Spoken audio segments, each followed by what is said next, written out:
Assalamualaikum warahmatullahi wabarakatuh. Good morning everyone. My name is Rekavian Ramadan. So in this video I'm gonna explain about management change chapter 2 regarding the from trial and error to the science of management. Okay, let's start with the classical approach to management. So the classical approach to management emerged in the late 19th and early 20th century as industry expanded and sought efficiency. It emphasized rational structures, clear hierarchies, specialization of labor, and control over workers to achieve productivity. The approach viewed organization as machine, where efficiency and predictability were the main goals. So here is the tree of actor. The first one, Taylor.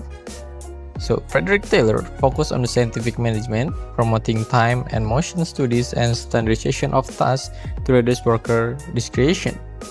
The second one is Henry Fayol. So they developed administrative theory, emphasizing planning, organizing, commanding, coordinating, and controlling as the principle of effective management. The next one is Max Weber. So contribute the concept of bureaucracy, highlighting rules, authority, and merit-based advancement. So, despite differences, Taylor on tasks, Fayol on managerial function, and Weber on structures. They shared a belief in order, rationality, and efficiency. And what is the strength and weaknesses? So, the strength of the classical approach is the first one. The classical approach increase efficiency and provide clear organization design.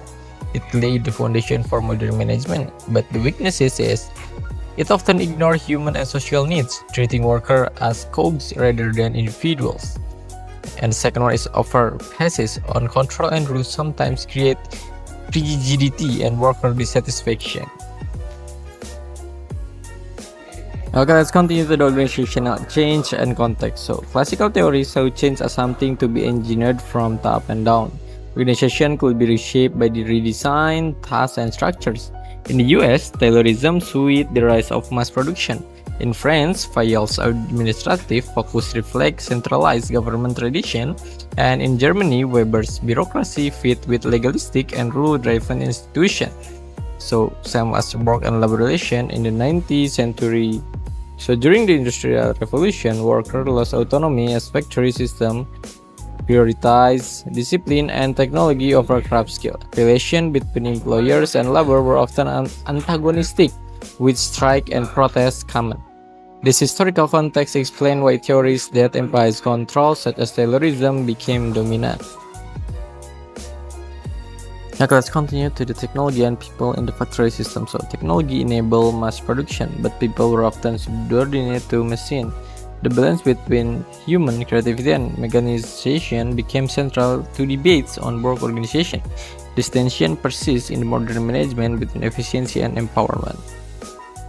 Okay, to make our understanding this better, let's learn from the case study from Nissan Supplier Development Team, or SDT. So, Nissan SDT was established to support its supplier in improving productivity, quality, and efficiency. The SDT became a valued resource, with suppliers frequently seeking its assistance.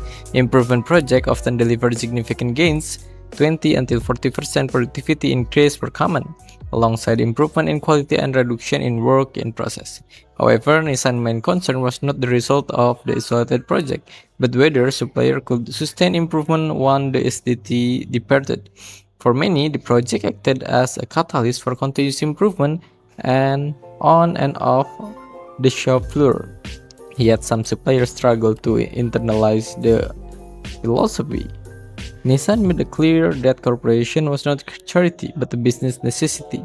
Suppliers had to continuously improve if they wanted to maintain a long-term partnership. As for managing director, Sirlan Gibson remarked, cooperative relationships were harder to implement than traditional buyer-seller relationships. Okay, let's start with the first question, comparing the Gilbert approach with Nissan. So the Gilbert approach, pioneer in motion study, focused on scientific analysis of worker movement to eliminate waste and increase efficiency. Their approach was primarily technical top-down, aiming to standardize the most efficient for each task. And his approach is, by contrast, emphasize collaboration and continuous improvement, encouraging supplier and their workers to effectively participate in developing solution. Whereas the Gilbert reduced discretion by prescribing exact method, Nissan enhanced workers' involvement and autonomy in shaping environment.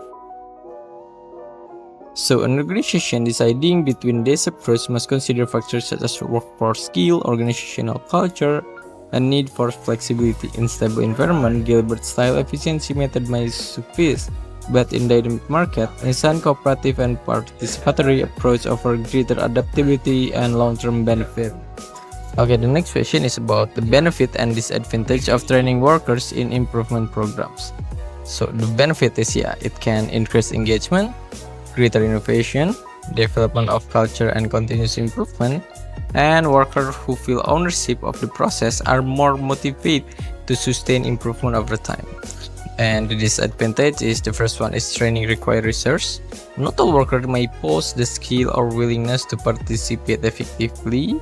And the next one is excessive reliance on worker-driven initiative can create inconsistencies if not properly guided. So Tyler in 1911 insists on reducing worker discretion to enforce consistency and efficiency, but Nissan take the opposite approach by empowering workers to lead improvement effort, still compared with Taylor's rigid control. Nissan approach appears more sustainable in fostering long-term competitiveness. So the next question is that Tyler is greedy robot versus Nissan human view. So their view fewer workers primarily motivated by monetary incentive, effectively reducing them to greedy robots, whose efficiency could be maximized through supervision and pay. And Nissan view is, in contrast, his worker as active partner in organizational success, capable of contributing creativity, problem solving, and collective improvement. The implication is that staff should be not managed solely through control and discipline, but rather through empowerment, training, and participation in decision making. This human-centered approach aligns more closely with modern theories of motivation and organizational learning, suggesting that sustainable competitiveness depends on leveraging people's dynamic research rather than treating them as passive instruments. So that's all from me. Thank you for your attention. Thank you for your question or any comment. See you in the next video, guys.